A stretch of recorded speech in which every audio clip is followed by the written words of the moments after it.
My parents were furious when my sister got pregnant. My dad shouted, "You're no daughter of mine," and my mom screamed, "Get out of this house." I took her in and promised to raise the baby like my own. 3 years later, my parents showed up without warning and froze the moment they learned the truth about the child. Wait, what? How is this possible? It was a day that ripped our family apart. My parents, pillars of our small town, disowned my sister the moment they discovered she was pregnant. They roared, they yelled, they threw her out.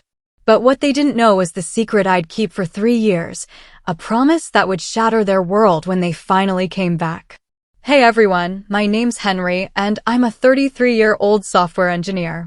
I live in Hood River, Oregon, a town so small everyone knows your business, from who just bought a new car to who forgot to lock their back door.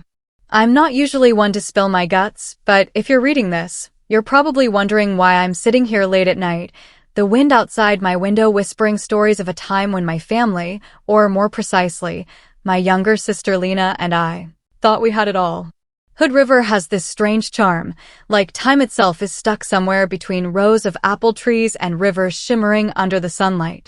My apartment here isn't huge, but it's home, a cluttered desk, an old armchair, and a bookshelf overflowing with tech manuals. My life used to be simple. Wake up, coffee, code, meetings, then home to chill. I liked it. Or at least I thought I did, until everything changed. From the outside, my family looked perfect. My parents, Richard and Eleanor Hartley, were the kind of people the whole town respected. Dad was an accountant, always in crisp suits, his voice deep and steady like stone. Mom was a high school literature teacher, but at home, she was strict, always putting family honor above everything. They weren't the hugging type, never said, "I love you." For them, love was shown through punctual dinners, homework reminders, and unbreakable rules. No talking back, no gossip-worthy behavior, and absolutely no shaming the Hartley name. As the eldest, I felt the weight of those expectations.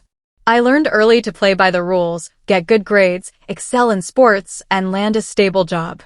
I wasn't a genius, but I worked hard, and I knew how to make them proud. But the one who truly captured my heart in that house wasn't my parents. It was Lena, my little sister, 5 years younger than me. I still remember the day Mom brought her home from the hospital, so tiny, with big, round eyes and golden blonde hair. I saw my parents share a rare smile that day, a smile I barely saw again. Lena grew up like a gentle breeze, soft and kind, but with a quiet resilience I only truly saw later. She was always the listener, always knew how to make me laugh, even when Dad had just chewed me out for breaking a window or getting AC in chemistry. I taught her to ride a bike, make kites, and hide from Mom's anger. We were a team, no matter what. Our family wasn't as perfect as it seemed. When I was 15, I started noticing the cracks. At night, when my parents thought I was asleep, I'd hear them arguing, not loud shouts, but cold, sharp whispers like knives cutting through the air. Mom talked about wanting to leave, wanting freedom. Dad's voice, heavy, would reply that she couldn't, for the sake of honor, for us, for Lena and me. I didn't fully understand, but I knew something was deeply wrong. One night, I saw Mom sitting alone in the kitchen, her eyes red, clutching a glass of wine. I didn't dare ask. Later, I overheard her telling a friend she'd wanted a divorce, but stayed for us. I didn't know if that made me grateful or guilty. Maybe both. Lena, thankfully, was too young to grasp it all, but she felt the tension. Once, when she was 7, I found her curled up, clutching her doll, asking, "Henry, why doesn't Mom smile anymore?" I didn't know how to answer, so I just patted her head and said, "Mom's just tired. If you're good, she'll smile again." I wasn't sure I believed my own words. Despite the shadows, Lena and I found ways to be happy. We had our secrets, sneaking cookies at midnight, pretending to be sick to watch cartoons all day. I remember when Lena was 10, she lost the silver bracelet Mom had given her for her birthday. She cried her eyes out, terrified of Mom's scolding. I spent the whole day searching and finally found it under the sofa.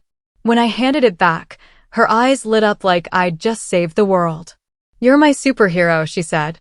I laughed, but inside, I thought, if I were a superhero, I'd take our whole family somewhere everyone smiled more.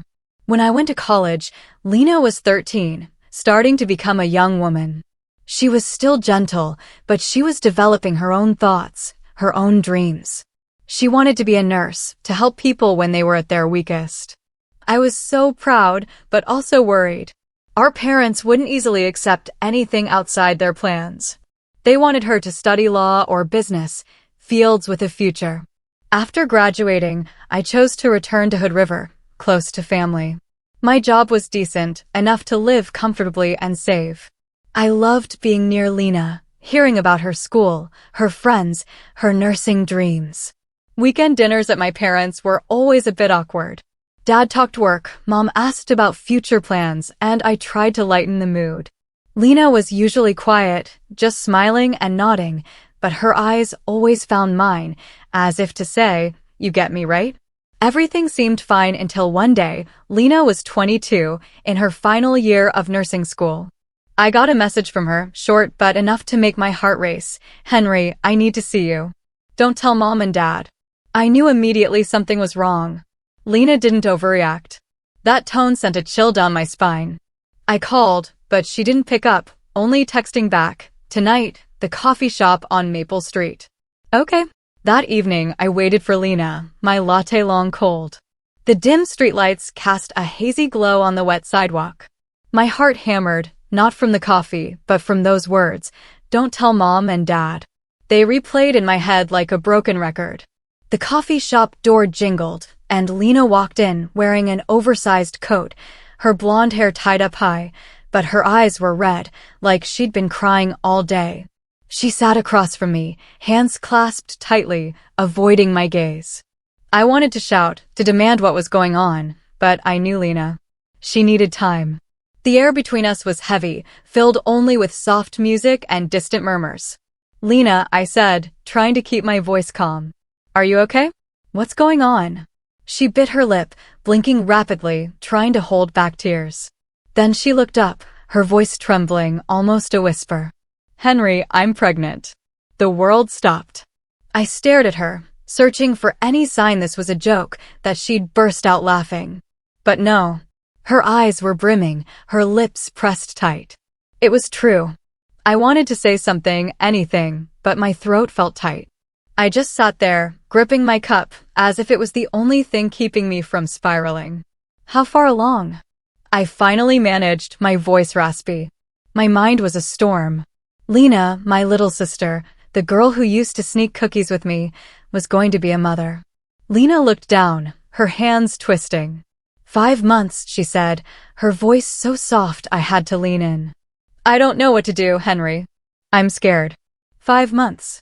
I repeated, louder than intended. 5 months wasn't a recent discovery. "Lena, why did you keep it a secret for so long? Why didn't you tell me sooner?" Tears streamed down her cheeks.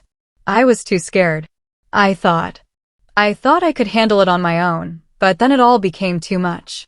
"Jared, Her voice broke, and she covered her face, her shoulders shaking with sobs. "Jared." I frowned, trying to place the name. Jared Thompson. I'd met him once, dropping Lena off at her dorm. Tall, blonde, confident smile like the world was his. A finance major, always talking big plans. But something in his eyes I didn't like. "What about Jared? Does he know?" Lena nodded slowly, each nod painful. "I told him 2 months ago. At first, he said he'd stay, that we'd figure it out. But then he disappeared. No texts, no calls. I heard from a roommate he moved to Seattle for some startup job. He left me." She paused, taking a deep breath. "He doesn't want the baby." A surge of heat rushed through me. My blood boiled. Jared, that arrogant jerk, had abandoned Lena. My sister, the kindest, gentlest person I knew. I wanted to drive straight to Seattle, find him, and punch him. But looking at Lena, so small and fragile, I knew my anger wouldn't solve anything. "Okay, Lena," I said, trying to keep my voice steady, though my hands were shaking. "We'll figure this out. You're not alone. I'm here." I reached across, taking her hand. It was ice cold, but she squeezed back like I was her lifeline in the middle of the ocean. Henry, I don't want to have an abortion, Lena said, her voice firmer, though still trembling. I know what people will think, what Mom and Dad will think, but I can't. This is my baby. I nodded, my mind a tangled mess. I didn't know what to do, how to help her, but I knew one thing. I couldn't let her face it alone. Then we'll keep the baby, I said, as if it was the most obvious thing. But Lena, you have to tell Mom and Dad. They need to know. Her eyes widened with panic. No, you don't understand. They'll kill me. They'll never forgive me. You know how they are. God, I knew all too well. Our parents, with their ironclad rules, always held family honor above everything. A daughter pregnant out of wedlock at 22, in a small town like Hood River where people gossiped more than they drank coffee? It wasn't just a scandal, it was a stain they'd see as indelible. But I also knew we couldn't hide it forever. Lena had kept it secret for 5 months. Her belly would soon betray the truth. I squeezed her hand, trying to give her strength I wasn't sure I had. Lena, listen to me, I said, my voice low, trying to calm her. We can't hide this forever. They'll find out sooner or later. It's better they hear it from you than from some nosy neighbor. I'll be there with you, okay? I won't let you face them alone. She looked at me, her eyes glistening, searching for a glimmer of hope. You promise, she whispered. I promise, I replied, though my own fear was no smaller than hers. I could picture Dad's face, the way he'd purse his lips, his eyes sharp as knives. I could hear Mom's voice, not yelling, but whispering words that cut deeper than any shout. But I wouldn't let Lena face it alone. Never. 2 days later, I took Lena to see a doctor. I didn't want her going alone after what she'd been through with Jared. We went to a small clinic on the outskirts of Portland where no one knew us. Lena sat in the passenger seat, silent the whole way, her hands cradling her belly as if protecting the baby from the world. I glanced at her, forcing a smile. It'll be okay, I said, but my voice lacked the confidence I wanted it to have. That afternoon, I drove Lena to our parents' house. The white 2-story with a wooden fence I used to call home. It looked the same as ever, with its neatly trimmed garden and the Hartley family sign by the door. But today, it didn't feel familiar. It felt like a fortress, and we were intruders. Our parents were in the living room when we walked in. Dad was in his armchair, reading the newspaper, while Mom was wiping down the dining table, her movements slow and deliberate as always. They looked up, slightly surprised to see both of us. Henry, Lena, what's this about both of you showing up like this? Mom asked, her voice soft but tinged with suspicion. Lena stood close to me, clutching my arm tightly. I took a deep breath, searching for the right words. Mom, Dad, we need to talk, I started, my voice shakier than I wanted. It's about Lena. Dad folded the newspaper slowly, his eyes narrowing. What's this about? He asked, his voice low like stone. Lena took a breath and said, her voice trembling but clear, I'm pregnant. 5 months along. Silence. A heavy, sharp silence, as if the air in the room had been sucked out. Mom stopped wiping the table, her hand gripping the cloth, her knuckles white. Dad sat up straight, his eyes shifting from surprise to pure anger. What? He roared, his voice echoing in the small room. I'm sorry, Lena said, tears streaming down her face. I didn't mean for this to happen, but I want to keep the baby. Mom stepped forward, her face hardened, her eyes sharp as knives. Lena, do you realize what you've done? She said, her voice low but cold. You've destroyed this family's honor. What do you think the neighbors will say? How do you think we'll hold our heads up?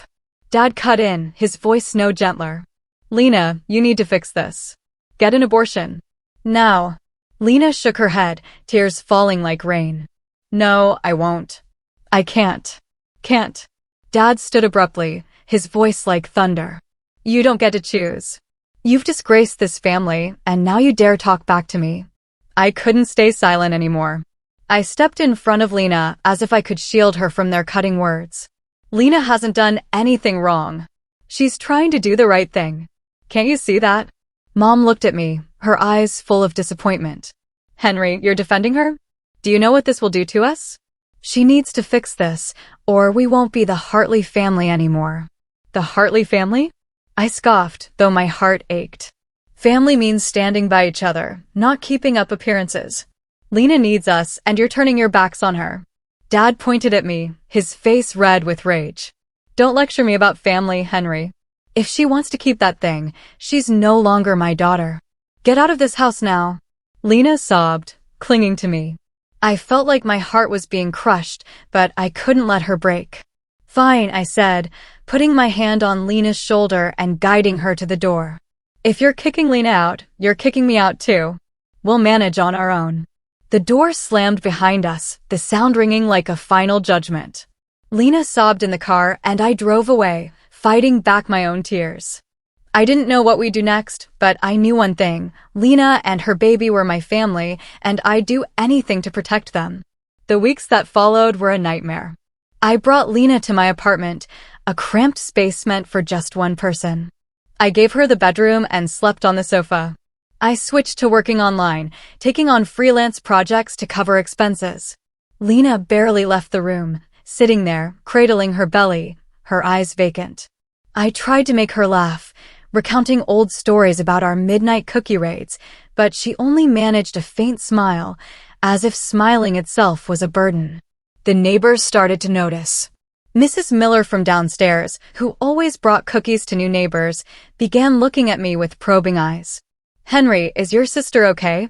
She asked once, her voice brimming with curiosity. I just smiled, saying Lena was resting, but I knew the rumors had begun. In Hood River, secrets didn't stay secret for long. I started learning about newborn care, reading books I never thought I'd touch. I learned how to mix formula, change diapers, and hold a baby properly. Every evening, I sat with Lena, telling her about what I'd read, trying to convince her we could do this. But sometimes, after she fell asleep, I sat alone on the balcony, looking out at the Columbia River, feeling like I was drowning. I wasn't just a brother anymore. I was a protector, a caregiver, and I wasn't sure I was strong enough. The months that followed were an endless string of long days. I worked from morning till late at night, coding on my laptop while Lena slept or sat quietly in the armchair, reading nursing books. I took on more freelance projects, small gigs that were enough to cover rent, medical bills, and Lena's needs. I didn't complain, but there were nights when my eyes stung from staring at the screen too long, and I felt like I was running a marathon with no finish line. Lena noticed. One time, she came out of the room holding a cup of hot tea and placed it in front of me. Henry, you don't have to do everything, she said, her voice soft but laced with worry. I can find a part-time job. No. I cut her off, maybe a bit harsher than I meant. You need to rest. Let me handle it. She looked at me, her eyes glistening, then nodded. But I knew she felt guilty. I hated that. Hated that she thought she was a burden. But I didn't know how to make her understand that to me. She and the baby were the reason I kept going. The community around us didn't make things easier. Hood River is a small town, and news spreads like wildfire. I started noticing prying looks when I went to the grocery store, whispers behind my back when I bought coffee.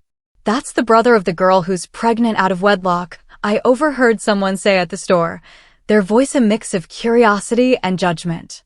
I pretended not to hear, but each word was like a small knife cutting into my pride.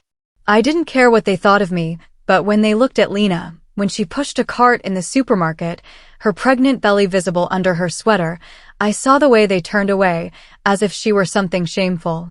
I wanted to scream at them, to tell them they knew nothing about her, about us, but I just clenched my fists, stayed silent, and held Lena's hand tighter. Lena felt it, too. She went out less often, staying in the apartment with the windows shut. I don't want them to look at me like that, she said once when I asked why she didn't come for a walk with me. I don't want them to think I'm a mistake. I hugged her, trying to tell her she wasn't a mistake, that she was the strongest person I knew. But my words didn't seem enough to erase the pain in her eyes. Not everyone turned their backs, though. Mrs. Miller, the neighbor downstairs, started showing up with containers of homemade food, pumpkin soup, toasted bread, sometimes a plate of cookies. The girl needs to eat properly, she said, winking at Lena. For the first time, Lena smiled, a real smile, and I felt a flicker of hope. Maybe the whole world wasn't against us. When Lena reached her 8th month, everything became more real than ever. I took her to regular checkups, and the doctor said the baby was developing well, but Lena needed more rest because she was showing signs of fatigue. I tried to make things easier for her, cooking simple meals, buying extra pillows for her to sleep comfortably, even learning how to massage her feet when she complained of pain. But Lena grew more anxious. "Henry, what if I can't do it? What if I'm not a good mother?" she asked one night as we sat on the sofa watching an old movie neither of us was really focused on. "You'll be a wonderful mother," I said, taking her hand. "You already love this baby even before it's born. That's what matters most." She smiled, but I knew she was still scared. I was scared too, but I didn't dare say it. I was afraid I wouldn't be strong enough, that I'd fail Lena, the baby, and myself. The day Lena went into labor came unexpectedly on a rainy October morning. I was coding when I heard her call from the bedroom, her voice panicked. "Henry, I think it's time." I nearly dropped my laptop, my heart pounding as I rushed in. Lena was sitting on the bed, her face pale, clutching her belly. "It hurts," she whispered. I don't clearly remember what I did in the next few minutes. It was all a blur. I helped Lena to the car, drove like a maniac to the hospital, trying to stay calm while she breathed heavily and gripped my hand. "I'm here," I kept repeating like a mantra, though I was trembling myself. When we reached the hospital, the nurses quickly took Lena to the delivery room. I wanted to go with her, but they told me to wait in the hallway. I sat there on a hard plastic chair, staring at the wall clock, each second stretching like an hour. I thought about our parents. They still hadn't reached out. Not a single call, not a single text. I had called Mom a few days after they kicked Lena out, hoping they'd change their minds, but she only said curtly, "When Lena fixes her mistake, come back." I hung up without another word. But now, with Lena in the delivery room, I wanted to call them, to shout into the phone that they were missing the most miraculous moment of their lives, but I didn't. I just sat there praying, though I wasn't sure who I was praying to. After 3 long, agonizing hours, a nurse came out smiling. "She's given birth. A healthy baby boy."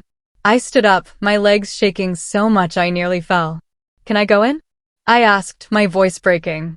The nurse led me to the room. Lena was lying on the bed, drenched in sweat, but radiant. Next to her was a tiny bundle wrapped in a white blanket, eyes closed tight. "Henry," Lena whispered, looking at me. I named him Micah. I stepped closer, unsure what to do. The nurse handed Micah to me, and I held him gently, afraid I might break something so precious. He was so small, so warm. And as I looked down at him, I felt a strange sensation, like the whole world had narrowed to just me, Lena, and Micah. I cut the umbilical cord, my hands trembling. And when the nurse showed me how to hold him properly, I felt like I'd become part of something bigger than myself. The weeks that followed were a new challenge. Lena was weak after the birth, and I became the primary caregiver for both her and Micah. I learned how to change diapers, mix formula, and soothe Micah when he cried in the middle of the night. Some nights, I only got 2 hours of sleep, juggling work and watching Micah so Lena could rest. I was exhausted, but every time I saw Micah sleeping, his tiny hands clenched into fists, I felt it was all worth it. Lena slowly recovered, and she started studying nursing again through online classes. I saw her sitting at the laptop, taking careful notes, though her eyes were still tired. "I want to do this for Micah," she said once when I asked why she didn't take a longer break. "I want him to be proud of his mom." Seeing Lena like that, with her quiet resilience, I felt both proud and heartbroken. She was trying so hard despite everything, the judgmental stares from the town, the cold silence from our parents, and the scars Jared left behind. I wanted to tell her she was already an incredible mother. But I just smiled, patted her shoulder, and went back to my work, trying to keep everything from falling apart. Time passed. In the blink of an eye. Micah was now 3 years old, a tiny boy with golden blonde hair like Lena's and big, curious brown eyes that took in the world.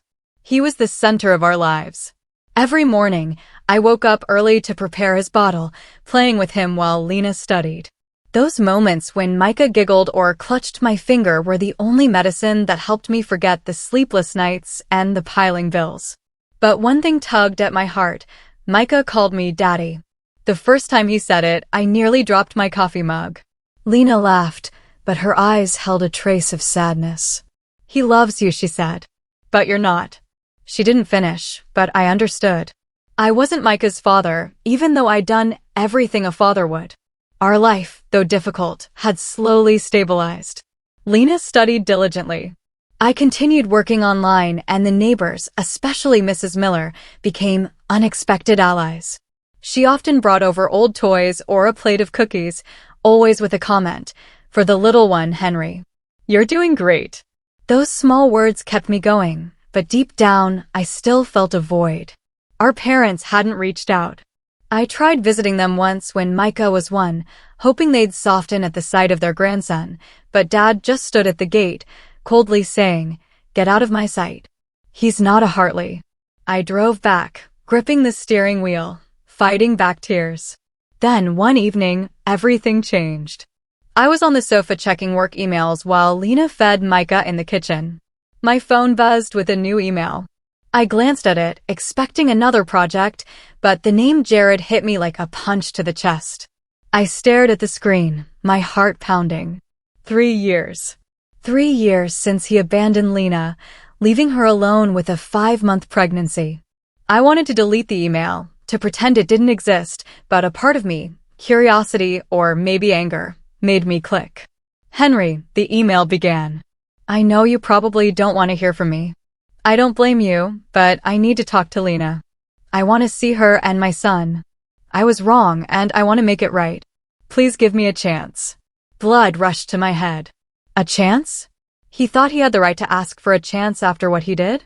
I stood up, pacing the living room, trying to suppress my rage.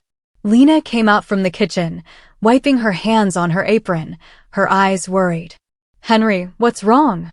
You look like you've seen a ghost." I hesitated, unsure how to tell her, but Lena wasn't a child anymore. She deserved the truth. "Jared sent an email," I said, my voice dry. "He wants to see you and Micah." Lena froze, her face paling. She sat down, her hands trembling. "What did he say?" she asked, her voice barely a whisper. I handed her the phone, letting her read it herself. Lena scanned the email, her lips pressed tight, her eyes glistening. "He has no right," she said, but her voice wavered. "After everything, he has no right to come back." "Exactly," I replied, my tone harder than I intended. "He abandoned you, Lena. He doesn't deserve to be Micah's father. You don't have to see him." Then I caught a flicker of hesitation in her eyes. She looked out the window where streetlights cast a glow on the wet sidewalk. "But maybe Micah needs to know who his father is," she said after a moment of thought. Her words felt like a slap. Micah needed to know his father? I'd been here for 3 years, changing diapers, staying up nights, doing everything to keep this family together, but I wasn't Micah's father. And though I hated to admit it, Lena's words stung. "Are you sure?" I asked, trying to keep my voice steady. "He hurt you, Lena. Who's to say he won't do it again?" She shook her head, tears streaming down her cheeks. "I don't know, but I have to think about Micah. If Jared is truly sorry, maybe he deserves a chance to know his father." A few days later, I agreed to let Lena respond to Jared's email. I didn't want to, but I couldn't force her. Lena wrote a short, polite, but cold message agreeing to meet Jared at a coffee shop in Portland, a neutral place, not Hood River, where people would stare and whisper. I insisted on going with her, not because I wanted to see Jared, but because I didn't trust him. Lena agreed, but I saw the uncertainty in her eyes, as if she were caught between 2 worlds. On the day of the meeting, I drove Lena to Portland, leaving Micah with Mrs. Miller. Lena was nearly silent the whole way, her hands clasped tightly in her lap. I wanted to say something to comfort her, but I didn't know what. When we arrived at the coffee shop, Jared was already there, sitting in a far corner, wearing an expensive gray suit, a far cry from the arrogant college kid I'd once met. He stood when he saw us, a nervous smile on his lips. "Lena," Jared said, his voice soft but tense. Thank you for coming. Henry. He nodded at me, but I didn't respond. I just sat down, arms crossed, staring at him. Jared started talking, his voice shaky. He explained that after leaving Lena, he moved to Seattle and worked for a tech startup. The company succeeded, and now he was a millionaire, owning a penthouse and a team of employees. But, he said, none of it made me happy. I was wrong, Lena, he said, bowing his head. I was scared back then. I wasn't man enough to be a father, but I've changed. I want to meet my son. I want to make things right. Lena sat silently, clutching her coffee cup. I wanted to interrupt, to yell in Jared's face that he didn't deserve this, that he had no idea what we'd been through, but I stayed quiet, letting Lena decide.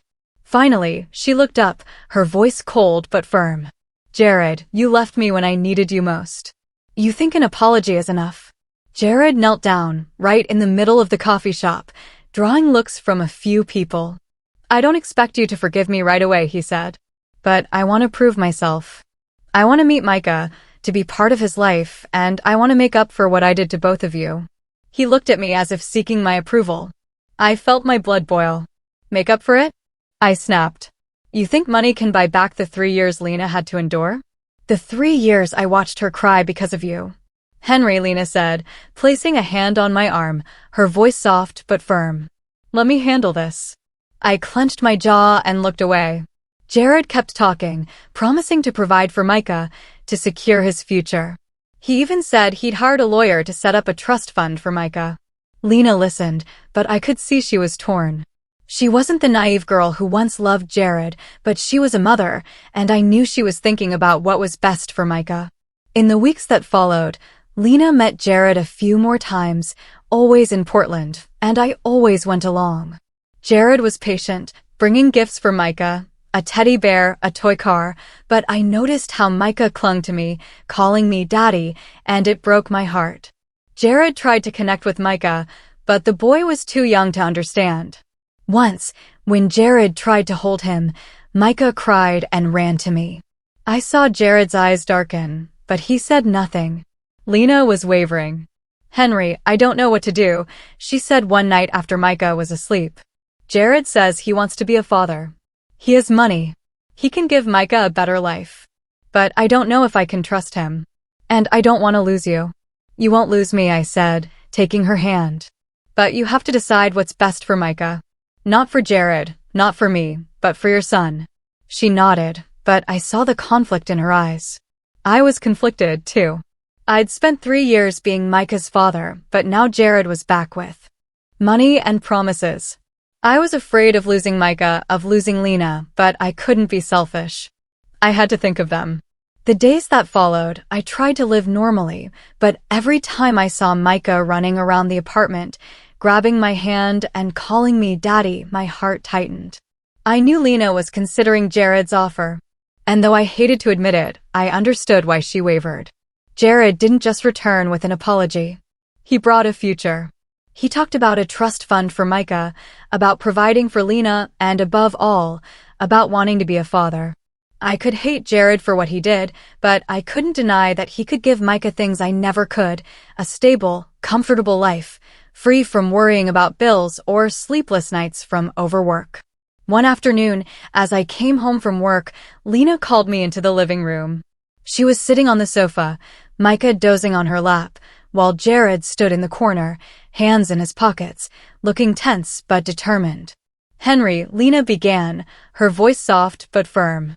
Jared has something to say to both of us. I sat down, arms crossed, trying to stay calm. Jared cleared his throat, stepped forward, and placed a stack of documents on the table. Henry, Lena, he said, his voice steady but clear. I know I can't undo the damage I've caused, but I want to start. I've bought a house in Hood River, right by the Columbia River. It's worth $1 million. I want to give it to the 3 of you, Lena, Micah, and you, Henry. It's a place where Micah can grow up, where Lena can study and work, and where you, Henry, won't have to worry about rent anymore. I was stunned, speechless. A house? $1 million? I looked at Lena, seeing she was just as shocked. Jared, are you serious? She asked, her voice trembling. He nodded, pulling a set of keys from his pocket. I've signed the papers. The house is yours. I just want to do the right thing. I wanted to refuse, to say we didn't need his money, that we'd managed fine without him for 3 years, but I looked at Lena, at Micah, sleeping peacefully on her lap, and I knew I couldn't let pride stand in the way of their future. Thank you, I said, my voice dry. But this doesn't change what you did. Jared nodded, as if expecting my reaction. I know, but there's one more thing. He turned to Lena, his eyes softening. Lena, I want us to start over. If you'll have me, I want to marry you. A proper wedding, to give you respectability, to give Micah a complete family. I promise to spend my life making it up to you. Lena sat silently, her hand gently stroking Micah's hair. I could see her struggling, torn between the pain of the past and hope for the future. I wanted to shout, to tell her Jared couldn't be trusted, that he might abandon her again, but I said nothing. This was Lena's life, Micah's life, and I couldn't decide for her. After many nights of reflection, Lena called me out to the balcony where we often sat watching the Columbia River. Henry, she said, her voice soft but resolute. I've made my decision. I'm going to forgive Jared, not because I still love him, but because of Micah. He deserves a family, a future. Jared can give Micah things you and I can't. I nodded, though my heart felt like it was being crushed. Are you sure? I asked, trying to keep my voice steady. He hurt you once. How do you know he won't do it again? I don't, Lena admitted, her eyes glistening. But I have to try for Micah. And you, Henry, you'll always be the most important person to me and my son. No one can replace you. I hugged Lena, hiding my tears. I knew she was right. Micah needed a family, a father, even if that father wasn't me. But knowing that didn't ease the pain. I'd spent 3 years being Micah's daddy, and now I had to learn to let go. Lena and Jared's wedding was held at a luxurious hotel in Portland, adorned with white flowers and twinkling lights. Lena wore a white wedding dress, her golden hair intricately braided, looking like a princess. Micah, in a tiny suit, ran around the reception hall, giggling when I scooped him up. I was the best man, standing beside Lena, smiling while my heart broke. Jared, in a tuxedo, looked like a man transformed, but I still couldn't fully trust him. I scanned the reception hall, hoping to see my parents even in the back row, but they didn't come. I'd sent an invitation with a short letter saying Lena was starting anew, that they could meet their grandson. No response. I guess they still felt guilt, or perhaps they clung to their pride. Whatever the reason, their absence hurt more than I expected. After the wedding, Lena, Jared, and Micah moved to Seattle, where Jared had a penthouse overlooking Puget Sound. I helped them pack, trying not to let Micah see my sadness. When he hugged me and said, "Daddy, I'll see you soon, right?" I just nodded, afraid to speak in case my voice broke.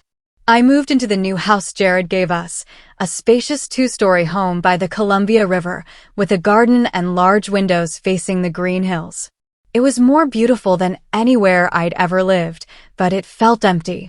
No more of Micah's laughter. No more nights talking with Lena on the sofa. I kept working, kept coding, but every evening, sitting alone in the large living room, I felt like a part of me was missing. A month after the wedding, on a rainy evening, the doorbell rang. I was surprised. Few people visited at that hour. When I opened the door, I froze. My parents stood there under the dim glow of the porch light. Mom, her silver hair plastered wet to her forehead, looked at me with red, weary eyes filled with an emotion I'd never seen in her, regret. Dad stood beside her, shoulders slumped, his stern face now aged a decade. "Henry," Mom said, her voice trembling, nearly drowned out by the rain. Can we come in?" I nodded, speechless, my throat tight. I led them into the living room where the warm yellow light illuminated the bare walls, highlighting the stillness of the house. They sat on the sofa, Mom clutching Dad's hand, their fingers intertwined as if she were drawing courage from him. I sat across from them, gripping the armrests, my heart pounding. For years, I'd imagined this moment, the day my parents faced what they'd done. But now that it was happening, I didn't know how to feel. Mom took a deep breath, her eyes glistening. "We were wrong, Henry," she began, her voice breaking. We were too harsh, too cold. We pushed Lena away, and you too. We thought we were protecting the family's honor, but we lost our family. I'm sorry. A tear rolled down her cheek, and she bowed her head as if unable to meet my eyes. Dad, always the stoic one, looked strangely small. He nodded, his voice hoarse, each word a struggle. We read your letter about Lena's wedding. We wanted to come, to see her, to meet our grandson, but we didn't dare. We were afraid Lena wouldn't forgive us, that you wouldn't want to see us after what we did. He paused, gripping Mom's hand, and I saw his eyes redden. For the first time in my life, I saw my father cry. I sat silently, emotions crashing over me like a wave. Anger, pain, but also a hint of relief. For years, I'd been furious at them for turning their backs on Lena, for leaving me to carry everything alone. But seeing them there, two aging, remorseful people, my anger melted, replaced by a deep sadness. Lena forgave Jared, I said, my voice soft but firm, and she'll forgive you. She's stronger than you think. And Micah, he needs his grandparents. He deserves to know a family's love. Mom burst into tears, rushing to me, hugging me tightly as if afraid I'd disappear. My boy, she sobbed. I hurt you. I never meant to. Dad stood slowly, placing a hand on my shoulder, an awkward but heavy gesture. You're a good brother, Henry, he said, his voice trembling. And a father to Micah. I'm proud of you. We stood there, wrapped in each other's arms in the large, but suddenly warm room. The rain still fell outside, but its pattering now sounded like a lullaby, gentle and comforting. For the first time in years, I felt my family wasn't just broken pieces. We could heal, step by step. And though the road ahead was long, I knew we'd walk it together. After my parents left, I sat back on the sofa, the now cold coffee mug still on the table. The house was quiet, filled only with the sound of rain and my heartbeat, still racing from what had just happened. I'd been angry at my parents for so long, convinced they'd never change. But seeing Mom cry, seeing Dad, the man as unyielding as stone, tremble as he apologized, I felt a part of me lighten. They weren't perfect, but they were my parents, and they were trying to make amends. I picked up my phone, my fingers hesitating over the screen. I wanted to call Lena, to tell her about Mom and Dad, but I was afraid she wouldn't want to hear it, that the wounds they'd caused were too deep for her to forgive. But then I thought of Micah, of his radiant smile, and I knew I had to try. I dialed her number, and after 2 rings, Lena's voice came through, warm and familiar. Henry, I was just about to call you. Micah was asking about Daddy this morning. I smiled, though my heart tightened at the word Daddy. How's the little guy? I asked, trying to keep my tone cheerful. And you? How's life in Seattle? Lena laughed, a sound soft but full of life. Micah's doing great. Henry, he loves running around the apartment, driving Jared crazy because he keeps wanting to play superhero. And me, I'm studying again. And Jared, he's good to me. Henry, I never thought I'd be this happy. The apartment overlooks the bay, and every morning, Micah stands by the window, pointing at the ships and asking a million questions. I feel like things are finally okay. Hearing Lena speak, I felt a wave of warmth tinged with a hint of loss. She was happy, and that's what I'd always wanted. But a part of me still missed the days when it was just me, Lena, and Micah, and that cramped Hood River apartment where we were each other's entire world. I'm glad for you, I said, and I meant it.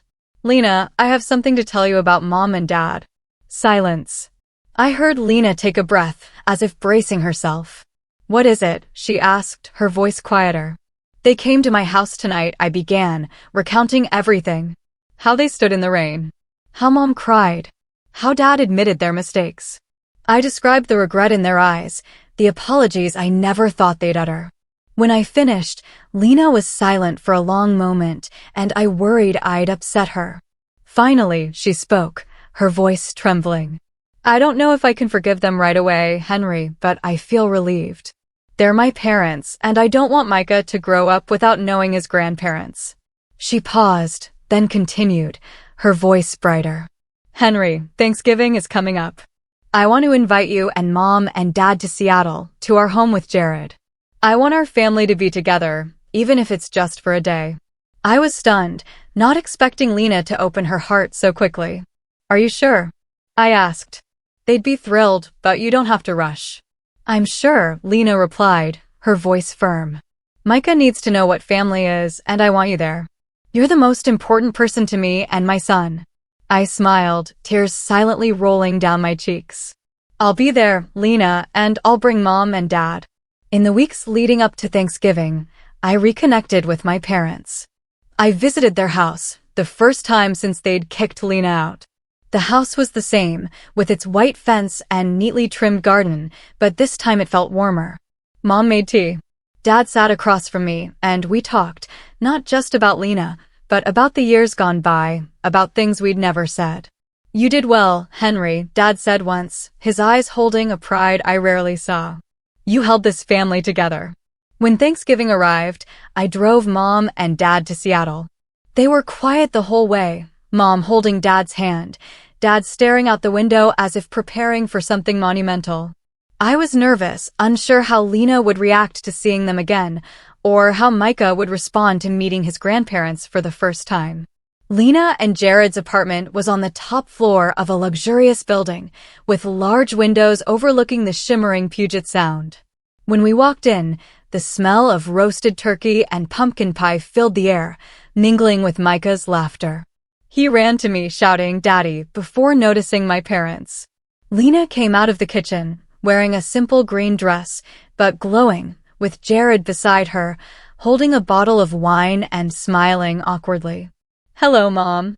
"Dad," Lena said, her voice soft but slightly trembling. She stepped forward, hugging Mom first, then Dad. Mom burst into tears, immediately holding Lena tightly, whispering, "Apologies."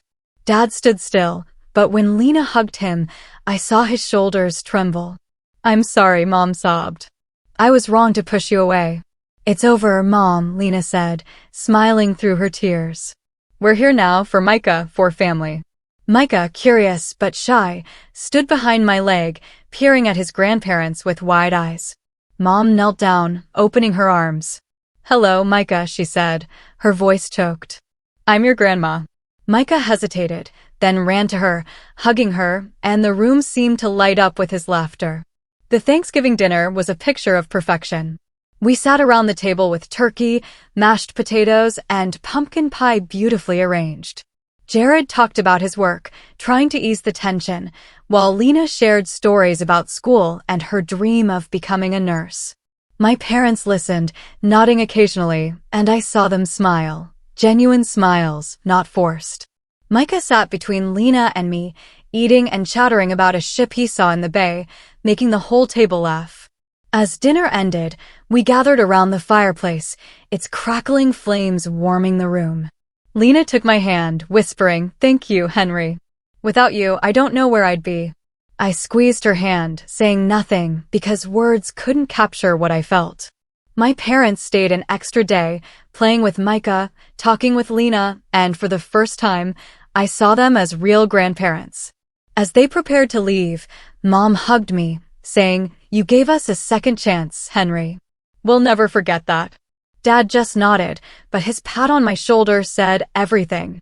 Back in Hood River, I sat on the balcony of the new house, watching the Columbia River glimmer under the moonlight. Our story wasn't perfect, but it was ours, with its cracks, tears, and smiles. Lena and Micah were happy, my parents were back. And I, though still quiet, knew I'd done the most important thing. I kept our family together.